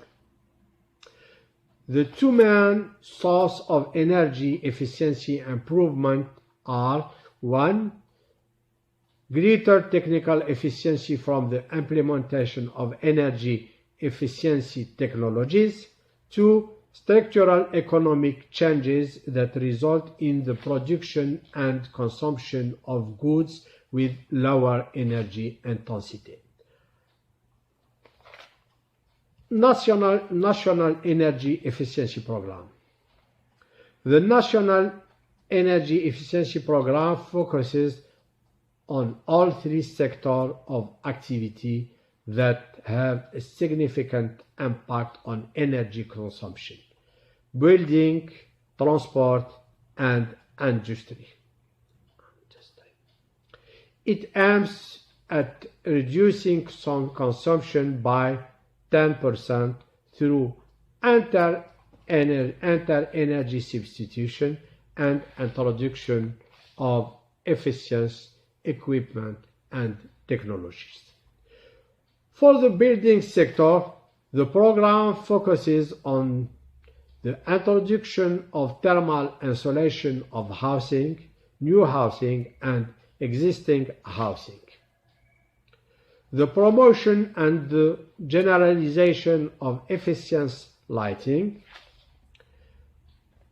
the large diffusion of solar water heaters, and the improvement of the energy performance of electric equipment.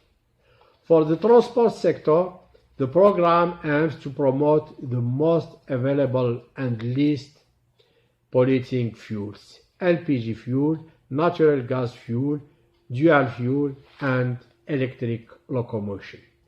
For the industry sector, the program aims to carry out an energy audit program and an investment program to promote cogeneration, the improvement of thermal and electric processes. The role of the private sector and international audience in improving energy efficiency. 1. Promote the partnership. 2. Technology transfer. Develop technology transfer, concrete project, and capacity building. Challenges of energy efficiency. Energy efficiency is the first fuel and can make the energy transition affordable, faster, and more beneficial across all sectors of our economies.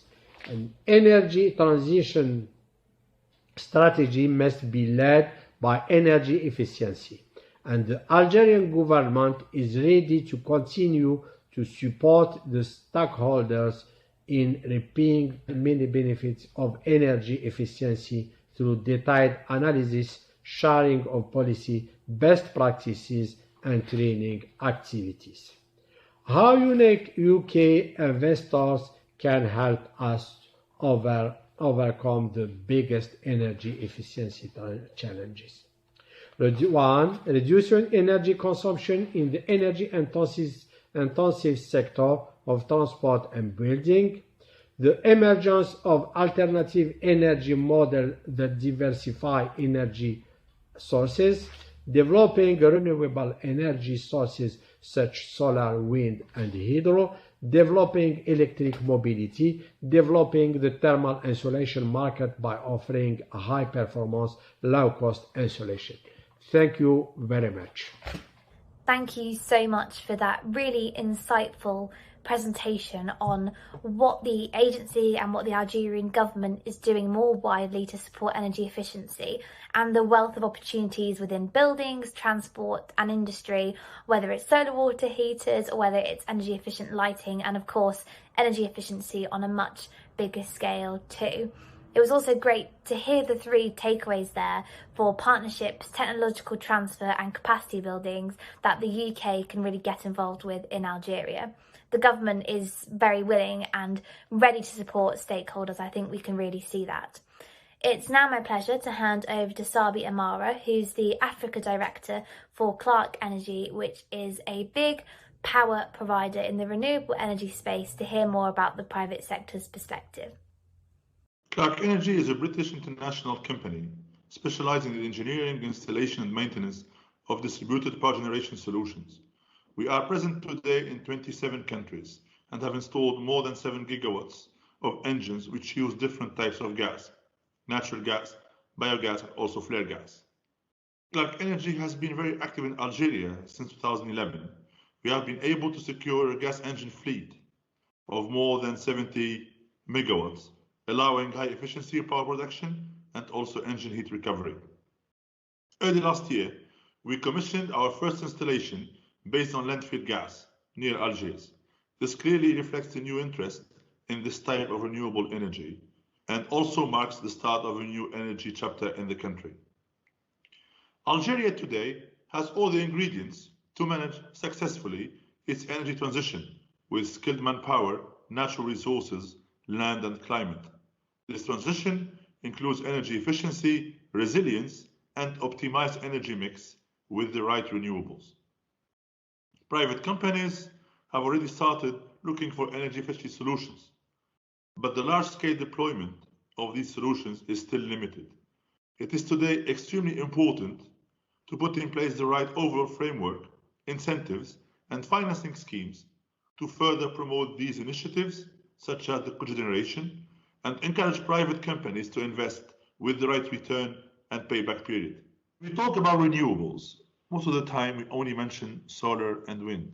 It is worth mentioning here that biogas and hydroelectricity are the only renewables with reliable, continuous, and steady power output. Regarding biogas, several sources are available today in Algeria. We can mention the landfills, wastewater treatment plants, and the organic waste. Recent studies show the biogas production potential of these biogas sources. We're talking about 3 billion cubic meters per year from landfills and more than 20 billion cubic meters per year from wastewater treatment plants. As a reference, we need around 130 cubic meters per hour to produce 250 kilowatts from the smallest engine of Clark Energy. So the main benefits of this biogas are the following. So it's the production of a continuous renewable energy. It's also a production of a low carbon fertilizer from the waste which is treated. And the third one is the avoidance of landfill gas escape and reduction in carbon emissions, knowing that methane on a weight basis has 21 times the global warming potential of carbon dioxide. On the wastewater side, as the cost of energy rises and the emphasis on renewable energy increases, local authorities and municipalities are seeking solutions that save money and meet renewable requirements. Power generation or cogeneration based on this biogas provides a renewable energy solution which results in long-term savings. It offsets as much as 2/3 of a plant's power demand and eliminates the need to purchase fossil fuels for plant heating processes. Alternatively, biogas upgrading plants can convert this biogas to biomethane for injection into the natural gas grid or for vehicle fuel. The valorization of this biogas brings many benefits. First of all, it's a generation of a renewable and continuous energy from a waste material. Second is the economical on-site power production with reduced transmission losses. It's also the reduction in carbon emissions, especially compared to aerobic sewage treatment. Finally, is the production of a low-carbon fertilizer and soil improver, which can be used in the agricultural fields. The third point is relating to the flare gas, which is also known as associated petroleum gas, APG, or field gas. The volume of Algerian flare gas exceeds today 3 billion cubic meters per year. This gas can be converted to power at high efficiency using Clark Energy's gas engines. This power can be used for the provision of electricity and heating on site, whilst eliminating the cost of diesel deliveries to remote areas. The use of flare gas as fuel is an excellent way of reducing carbon dioxide emissions that might result from diesel consumption and transportation, reducing operating costs and mitigating road safety risks. The advantages from the flare gas valorization are as follows. So the first point is the disposal of a problem gas while producing power. This problem gas has a fee because Algeria is paying a fee for each 1,000 cubic meters of flare gas, and this fee amounts to 150 euros, which is a big amount if we consider all the volume which is being flared today. The second point is the avoidance of liberation of methane into the atmosphere, knowing that methane, as said previously, has 21 times the global warming potential of CO2. And the last point is the independence in terms of power supply for the oil field. These different solutions, including cogeneration, biogas, and flare gas valorization, with significant potentials in Algeria, need to be considered and included in the energy transition strategy of the country, together with solar and wind projects. Microgrids, which include more than one source of energy, solar and gas and storage, for example, could also be added to the list. As a longer-term vision, Algeria could become Europe's and the Maghreb's backbone for the production and storage of green hydrogen. Clark Energy has already in its product portfolio a 1 megawatt gas engine with 100% hydrogen input. With a straight-to-the-point and balanced energy strategy, we can confirm that the future belongs to Algeria. Thanks a lot. Thank you, Sabi, and I'm sure the audience will agree that the future does belong to Algeria, and how great to hear about all the other opportunities in renewables aside from solar and wind, which of course are the ones that we have talked about the most, but also the importance of biogas and hydrogen in really supporting the energy transition agenda. Algeria really does have all the ingredients it needs to successfully manage its energy transition. We're coming to the end of this session, and we'd like to go to our last speaker, who is Sami Agli, the president of CAPSI, which is an organisation that brings together companies that represent all areas of activity in Algeria in industry and trade, to talk a little bit more about technology and entrepreneurship and the importance of skills in the renewable energy transition. Thank you, Cathy. Lord Risby, Son Excellence Monsieur l'Ambassadeur du Royaume-Uni en Algérie, Son Excellence Monsieur l'Ambassadeur d'Algérie au Royaume-Uni, Monsieur le représentant du gouvernement britannique, Monsieur le représentant du ministère de la Transition énergétique et des énergies renouvelables, Mesdames et Messieurs, permettez-moi tout d'abord de remercier au nom de tous les membres de la Confédération algérienne du patronat citoyen les organisateurs de ce webinaire dédié à la transition énergétique. Le secteur de l'énergie a toujours été le socle de l'économie nationale et l'Algérie restera, certes pendant encore plusieurs décennies, un acteur majeur sur le marché des hydrocarbures, mais les différents chocs pétroliers ont démontré que ce modèle économique n'est pas viable à long terme, et que nous devons dès maintenant réfléchir à l'après-pétrole. De nombreux changements ont bouleversé le marché des hydrocarbures et nous devons en tenir compte. La baisse substantielle et vraisemblablement structurelle du prix du baril du pétrole annonce la fin de l'ère du pétrole cher. Nous ne pouvons ignorer non plus la baisse drastique des exportations des hydrocarbures et des recettes fiscales pétrolières et l'augmentation de la consommation interne à laquelle il faudra faire face progressivement et qu'il faudra rationaliser. D'autres nouvelles donnes nous interpellent dans l'émergence d'un marché des hydrocarbures non conventionnels grâce aux avancées technologiques qui ont facilité l'exploration et l'exploitation. Mesdames et messieurs, au plan interne, l'urgence pour notre pays de se retourner vers une transition plus en faveur des énergies renouvelables tient notamment d'une consommation interne de gaz qui devient insoutenable, de la chute des prix du pétrole et du gaz sur le marché mondial et de l'apport des ENR en matière de développement économique et création d'emplois et de nouveaux métiers. Pour nous, à la CAPSI, la recherche d'alternatives aux énergies fossiles doit être considérée comme une priorité nationale. Car c'est de la sécurité énergétique de notre pays dont il s'agit.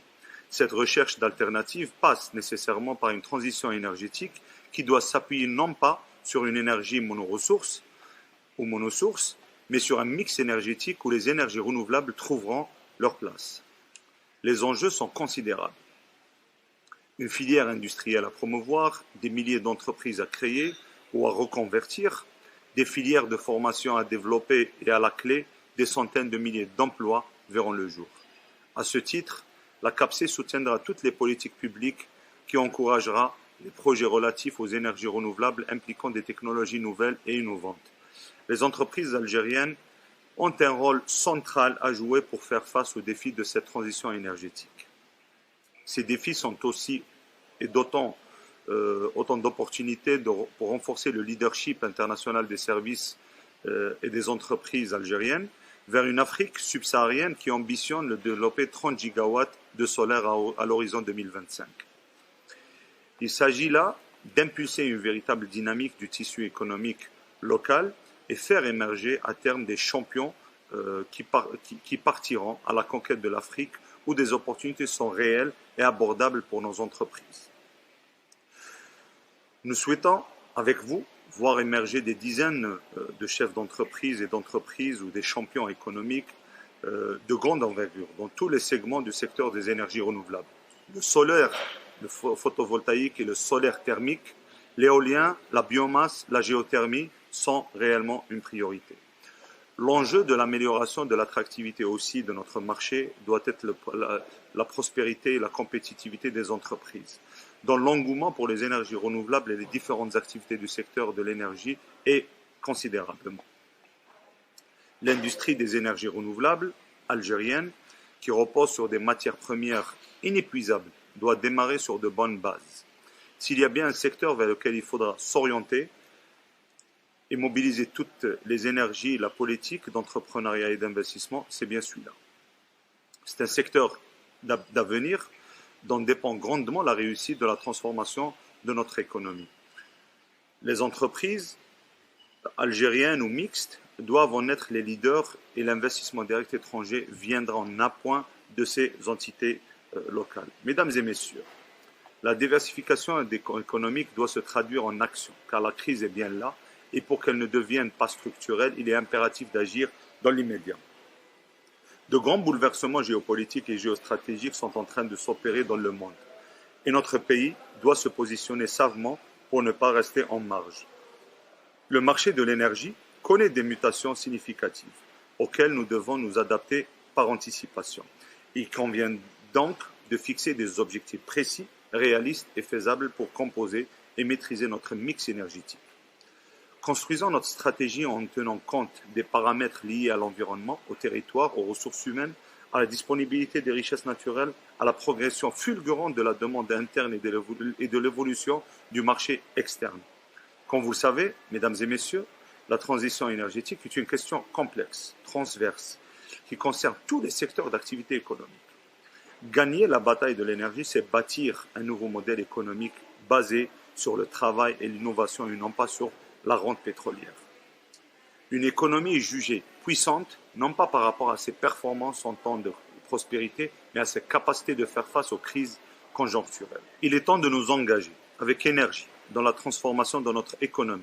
Il s'agit de changer le modèle de croissance algérien, historiquement tiré par des hydrocarbures, par un nouveau modèle plus diversifié et plus enclin à intégrer des ressources d'énergie propres et alternatives, qui seront à l'initiative de la création d'industries nouvelles. Il ne peut y avoir de transition économique sans une transition énergétique. Je vous remercie pour votre aimable attention. Merci beaucoup pour votre présentation. Thank you very much. And we've actually got some questions that have been coming through during the course of the day, and of course many that have been submitted ahead of this afternoon. We'd like to ask you a couple now, if that's okay, and I'll kick off with the first one, which is, what would CAPTI's message be to international investors wishing to partner with Algerian businesses in renewable energy, and what are the key opportunities for them? Thank you, Cathy. Algeria has one of the highest solar fields in the world, over a land area that allows it to take full advantage of solar energy. In addition, the duration of sunshine over almost the entire national territory exceeds 2,000 hours annually and can even reach 3,900 hours, especially in the highlands and the Sahara. Also, an IFC report from September 2020 shows that Algeria has the first wind potential in Africa, with an average capacity of 7.7 gigawatt. To meet this high potential and the concern for the national energy mix, Algeria launched in 2020 a program of 15,000 megawatts of renewables by 2035. The first 1,000 megawatts will be launched this year. The local industrial fabric will develop with the production of equipment necessary for the development of renewable projects. In particular, solar energy, such as PV panels, cables, and support of panels, will be interested in completing this ecosystem with the integration of inverters and transformers, without forgetting also the transfer of a know-how locally with the training component. In this context, the COP26 invites all the international companies, in particular British companies, to participate in this development of renewable energy program by joining forces with the private Algerian companies. Thank you very much, Sami. And our next one actually leads on from the first question, and it's from the perspective of the private sector in Algeria, what are the benefits of Algeria's investment climate for those looking to invest in renewable energy, and what improvements could be made to make the climate more favourable? Renewable is an important market. There are transactions between private and state and other between private. For the first case, on the one hand, the specification for renewable projects will only be released in June according to announcement of the Ministry of Energy Transition and Renewable. I think it will be an IPP with the PPA contracts, therefore guaranteed for the period of the contract. On the other hand, there are small capacity rooftop projects that are handled between the private sector and state institutions in the form of an EPC contracts. For the second case, private-to-private contracts exist, but only in an EPC. There are several foreign companies that are active in this field. They work alone or with the local partners. Business in the area is fluid. For those who want to come to work, tenders are transparent and impartial. So all legally Algerian structures of foreign origin, managed or not, are treated at the same level in the calls of tenders. Local content is a fundamental parameter in participating in calls for tenders. Aid existing in this area in the integration rates are high enough. The aid is on the fiscal or financial nature. ANDI is the specialized agency for investors, and which support them in the execution of aid guaranteed by the state. Aid is different between the north, the highland, and the south of the country. Thank you. And this next question I know you touched on in your presentation earlier, but it would just be great to know, what does CAPSI see as its role in furthering the green economy and developing the renewable energy space? Does technology and digital innovation have a role to play in this? Our role in the energy transition is clear, and we wish to bring its reflection and its belief in the energy mix, including a large part of renewable, while placing the Algerian company at the heart of the strategy. The energy transition seen by our organization is based on 5 pillars, which are the energy mix including massively renewables, energy efficiency, smart energy, power to X, and internationalization. Yes, technology and digital innovation is a centerpiece in our thinking. The world is moving towards smart energy, which naturally embeds technology and digital innovation. Thank you again. And with this technology and digital innovation, there's a really important role for skills, and particularly skills for green jobs. So building on that, in developing and investing in renewable energy, what are the opportunities for job creation and skill development? It has been shown that the deployment of renewable energies at the scale of country leads to massive job creation. For example, in 2017, 8.8 million jobs were created worldwide for around 900 gigawatt of renewable energy installed, or an average of 10 jobs created per megawatt installed. We are confident that the development of this renewable in Algeria would bring job creation across the entire value chain. Thank you so much again, and that really does bring us to the end of this second session, which has been about the investable opportunities in the renewable energy landscape, and we hope you've enjoyed the panel. We've just got time to go to our last speaker now is the British Ambassador to Algeria, Her Excellency Sharon Wardle, who's going to deliver the closing remarks for this afternoon. I'm delighted to have been invited to make some closing remarks at today's UK Algeria Energy Transition and Countdown to COP26 webinar. I'd like to start by thanking Your Excellency Ambassador Benguera, Janet Rogan, the UK's COP26 Regional Ambassador, Shaban Marwan from the Ministry of Energy Transition and Renewable Energy, and all of the speakers. Between you, you have set out very clearly our respective countries' strategies and goals.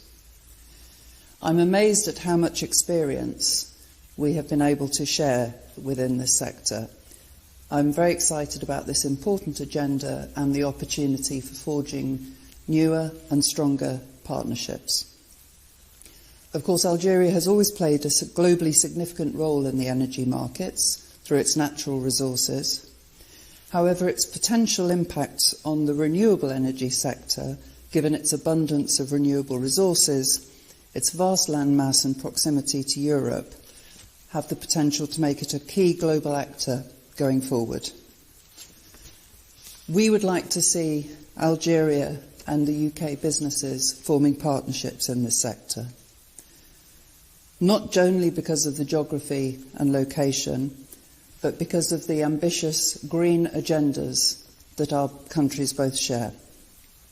It's been fascinating to hear from public and private sector companies today, particularly Sonatrach and Sonagaz, and for sharing their future plans so that we can look at collaboration and sharing solutions on how to take forward transition through the range of renewable energies and technologies. You've heard from today's speakers about how, as we recover from the global pandemic, we have the opportunity to build back better, greener and cleaner.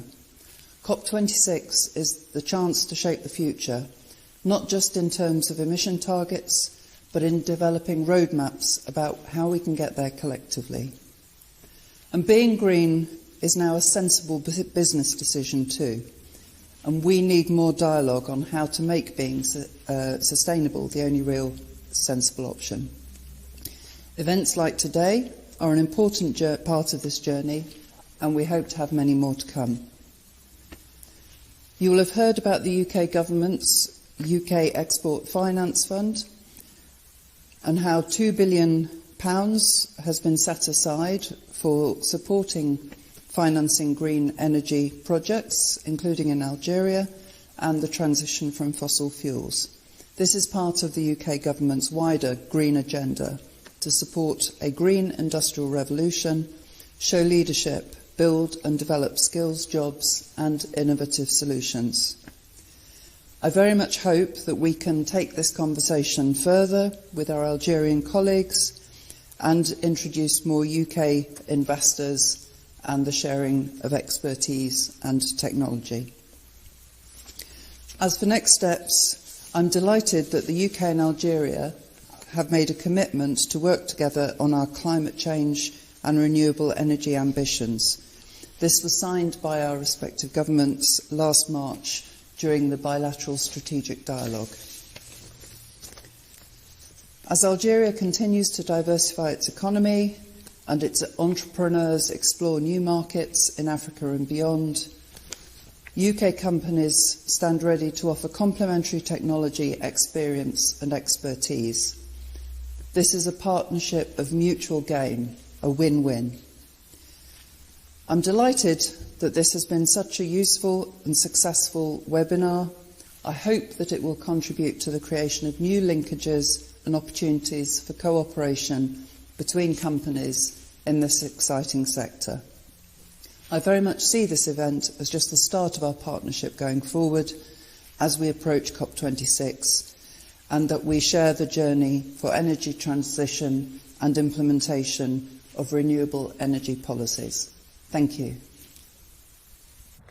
Thank you, Ambassador, for a fantastic summary of today's event, which on the surface has been about the energy transition and COP26, but it's actually been so much more than that. It's about why we have to have an energy transition and the fact that we are already in one, and this is the way things are moving, and the UK and Algeria can be both early movers and leaders in this. We've also got the political appetite and willingness and the means to support this crucial renewable energy transition, as well as the enthusiasm and ambition to see it through.